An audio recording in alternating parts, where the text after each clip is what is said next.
Muscat വിമാനത്താവളം വഴി മറ്റു രാജ്യങ്ങളിലേക്ക് യാത്ര ചെയ്യുന്നവർക്ക് 3 ദിവസം ഒമാനിലെ വിനോദസഞ്ചാര കേന്ദ്രങ്ങൾ സന്ദർശിക്കാൻ സൗകര്യമൊരുക്കാൻ ലക്ഷ്യമിട്ടാണ് പുതിയ വിസ വരുന്നത്. ബംഗ്ലാദേശ്, അഫ്ഗാനിസ്ഥാൻ എന്നിവയൊഴികെയുള്ള മുഴുവൻ രാജ്യങ്ങളിലെയും പൗരന്മാർക്ക് 72 മണിക്കൂർ വിസ അനുവദിക്കാൻ റോയൽ ഒമാൻ പോലീസ് അനുമതി നൽകിയിട്ടുണ്ട്. ട്രാൻസിറ്റ് യാത്രക്കാരായ ഇന്ത്യക്കാർക്കും മുൻകൂർ അപേക്ഷ നൽകാതെ തന്നെ വിമാനത്താവളത്തിൽ നിന്ന് ഓൺ അറൈവലായി 72 മണിക്കൂർ വിസ ലഭിക്കും.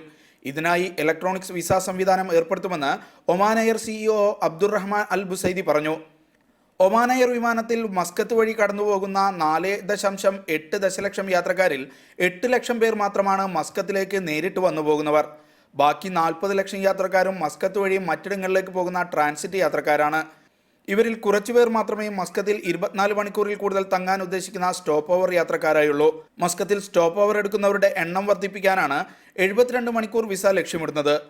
ഈ യാത്രക്കാർക്ക് സലാല സന്ദർശിക്കാൻ സൗകര്യമൊരുക്കുന്നതിന് സലാല വിമാനത്താവളത്തിൽ താമസിയാതെ എമിഗ്രേഷൻ കസ്റ്റംസ് സൗകര്യമൊരുക്കും. മസ്കത്ത് വഴി സലാലയിലേക്ക് വരുന്നവർക്ക് ഇപ്പോൾ മസ്കത്തിൽ എമിഗ്രേഷൻ കസ്റ്റംസ് നടപടികൾ പൂർത്തിയാക്കി വീണ്ടും സലാലയിലേക്ക് വിമാനം കയറേണ്ടതുണ്ട്. ഈ അസൗകര്യം ഒഴിവാക്കുമെന്നും അധികൃതർ പറഞ്ഞു. Media 1, Muscat.